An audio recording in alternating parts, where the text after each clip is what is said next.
The Legend of Zelda Majora's Mask, a sequel, I guess you could call it, to Ocarina of Time, was developed in just 1 year after Eiji Aonuma complained about developing Ura Zelda, or Another Zelda.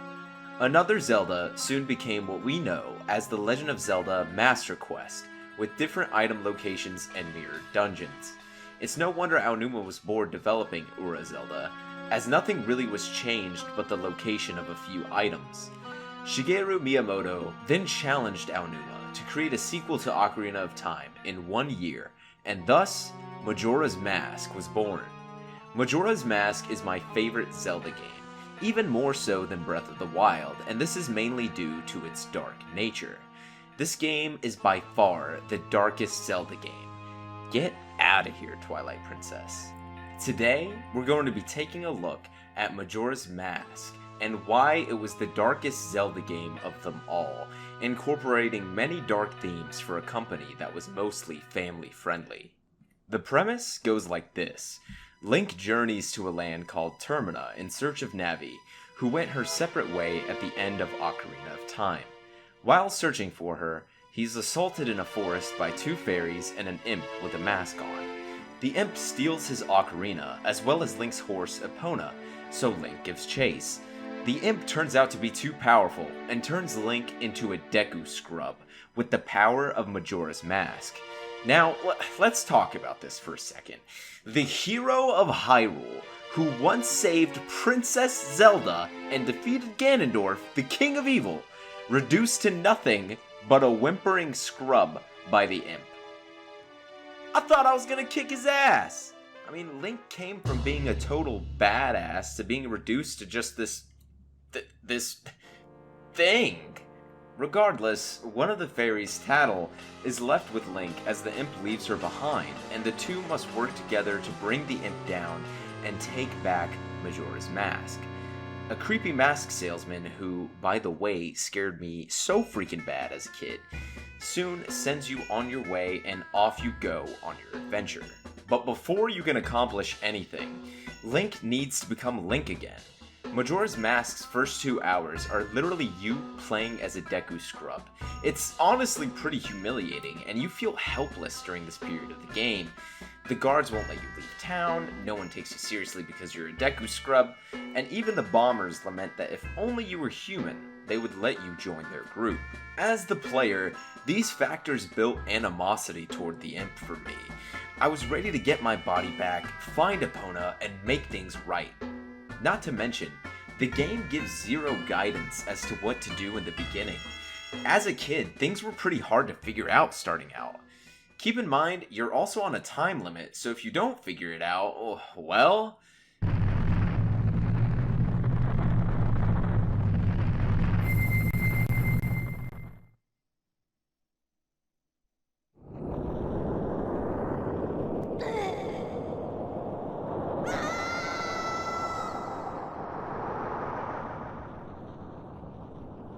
consequences are real.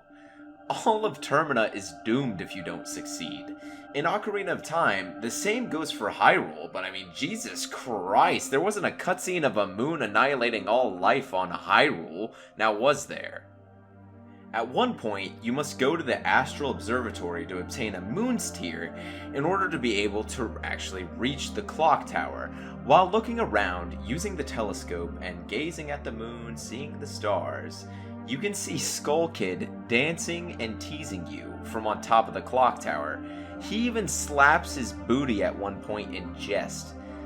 Oh, this dude's gonna get it. He turns me into a Deku Scrub, steals my horse, laughs about it, and then moons me while I'm looking through a telescope. You guys see what I did? Okay. Anyway, the build up to your confrontation with him is great. Finally, it's the night of the final day, and the time comes to face Skull Kid. You're still a Deku Scrub, and the clock hits midnight, and the tower opens the way. But your first encounter with him goes quite poorly. You're able to get your ocarina back, but the moon is still falling. You need more time. But there's still hope. Everything seems grim, but you remember a song that Zelda taught you just before leaving Hyrule and setting off for Termina. you remember the Song of Time. This takes you back to the dawn of the first day, but this time you have your ocarina in hand. The happy mask salesman is able to turn you back to normal, but not before absolutely going mad when discovering that you weren't able to obtain the mask. Seriously, this dude freaked me out. I mean, look at this. The way he shakes Link. He's gonna snap that dude's neck. But it seems that he has good reason to be angry, as he then tells us the story behind Majora's Mask. He describes how the mask was used by an ancient tribe for hexing rituals. I quote, "An evil and wicked power is bestowed upon the one who wears the mask. The mask was sealed away by the ancient ones, but now the tribe that sealed the mask away is now gone, so no one knows what catastrophe the mask might bring." I found Majora to be a much more terrifying villain than Ganondorf, and I think that's what sets it apart from all the other Zelda games, as Ganondorf is the main villain of all the other Zelda games outside of Majora's Mask. We don't know Majora's origins, all we know is that it yearns for destruction and is going to bring the moon down on the townspeople if we can't stop it. We, as the player, also have good reason to want to stop him, as he's done terrible things to Link as well as the townspeople.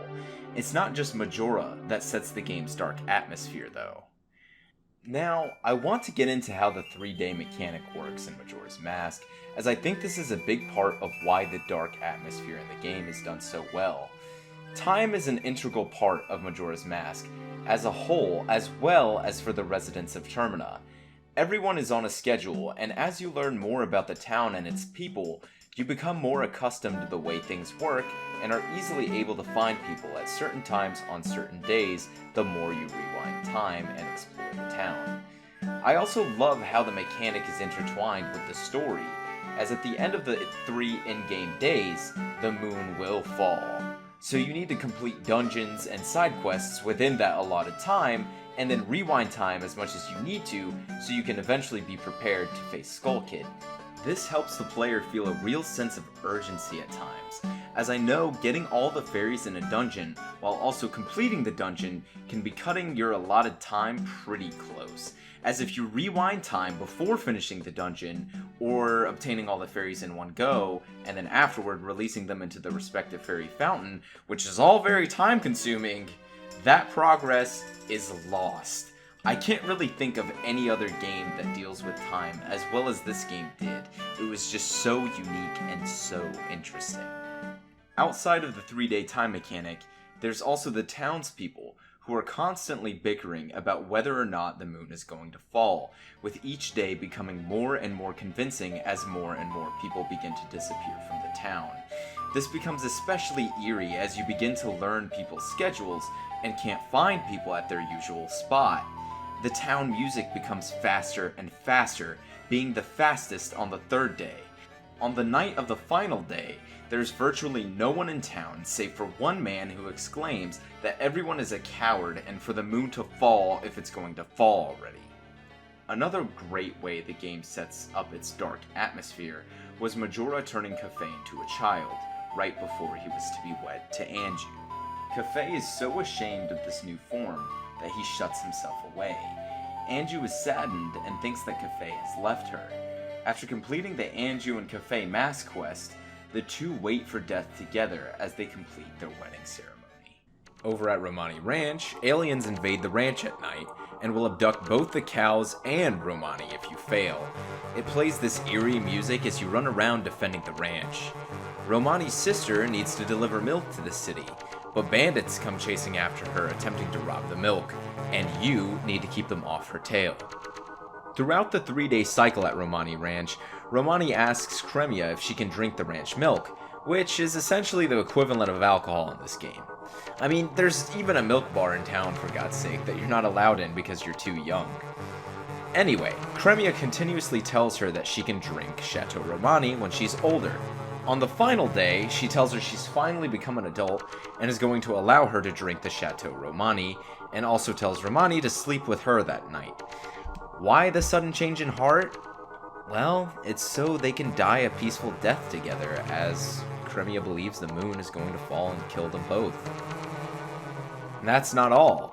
All the masks you obtain in the game also have some backstory as well, especially for 3 of the masks that you're going to be using the most in the game. The Deku, Goron, and Zora masks. Right after turning into a Deku scrub as you leave the underground cave, you encounter a tree that Tattle remarks on, quoting, "It's strange, but the way you look right now sort of looks like this tree." Upon completing the Deku Palace and racing the Deku Butler, the Butler actually remarks, "When I see you, I'm reminded of my son who left home long ago."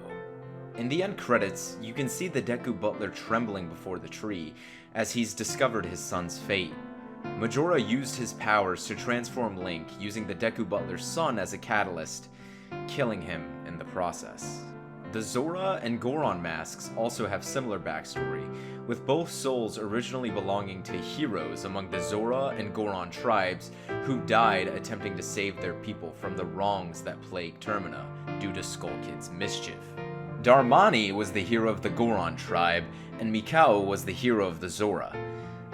The Song of Healing is what sets their souls free, and all that's left of them are the masks. That's why it's hard to stomach when Link puts on the mask and turns into his Zora and Goron forms. People mistake Link for these heroes, as they don't really know that Mikao and Darmani are dead. Mikao, the guitarist of the Indigogos, is found drifting in the Great Bay, barely alive. After Link pushes him to shore, he limps onto the sand but doesn't get very far before collapsing. He then relates to you his final message. Lulu, the lead singer of their band, had her eggs stolen by pirates, and Mikao went to try and get the eggs back for her, dying in the process. If you go and talk to Lulu after putting on the Zora mask, she exclaims that she's relieved to see Mikao, because she was sure he would go after the pirates who stole her eggs. Only Link can know the truth, and this side story strikes me especially hard, as Mikao and Lulu seem to have a budding relationship, and it's sad that the relationship was cut so short. Darmani, the renowned warrior and veteran of the Goron tribe, is found as a ghost near a tombstone. He explains to you that he was killed after trying to drive off a demon that had been terrorizing the nearby Goron village. Link ends up promising to help the Goron village so that Darmani's spirit can rest. So many of these situations end up being bittersweet, as even when Link does end up getting the Zora eggs back, it almost doesn't matter as Mikao has already been lost. The same goes for the Gorons. Even when Link saves the Goron's village from being buried by ice, Darmani is lost forever. And what hurts the most is that both the Zoras and the Gorons think their respective heroes are still alive, as in a way, they live on through Link and his actions. At least Link is able to save their souls and help them move on to the next life by playing the Song of Healing, which results in some of the most moving cutscenes I've ever seen in a Zelda game, let alone any other game outside of the Zelda series. This rings especially true for the girl and her dad in Ikana Canyon, one of the creepiest areas of the game by far. After getting rid of the Gibdo that surround the house by playing an eerie song from the music box house, a girl steps out of the house to see what happened. Approaching her makes her run back inside. This creates curiosity from the player, as I wanted to see what was inside that she was so keen on hiding. After waiting for her to come out and sneaking in, you can head downstairs. You happen upon a closet, and after opening it, a man, half human and half mummy, appears before you. The game plays combat music, establishing him as an enemy to be defeated. If you approach him, the girl comes running back to protect the mummy and tells you to forget what you saw and to leave. The mummy has flashbacks of the girl, and you realize the two must have a connection. If you play the Song of Healing instead of approaching, the man returns back to normal, and the girl runs into the arms of what is revealed to be her father. Jesus, Nintendo, the fear his daughter must have felt. There are no other people for miles from this house, as it was surrounded by Gibdo originally. The girl appears to have no other family other than her father, so the only family she ever knew was zombified. So she did the only thing she could without hurting him, which was stuff him in a closet and hope things would get better. Imagine what would have happened if you didn't come along. There are so many dark situations that Nintendo touches on. I'm shocked this game was rated E for everyone. Through all the situations I've described and more, this game has cemented itself as my favorite Zelda game thus far, and I hope to see Nintendo get out of their comfort zone more and continue to deliver on great, outside-the-box game design and do something as daring as Majora's Mask with their next iteration of Zelda. If any of you have watched my previous videos on Zelda, which you should check out if you haven't, you know I'm excited for Breath of the Wild sequel. That's going to be all for today's video, guys. Make sure to subscribe or Majora's going to bring down the moon on you, and I'll see you all in the next video.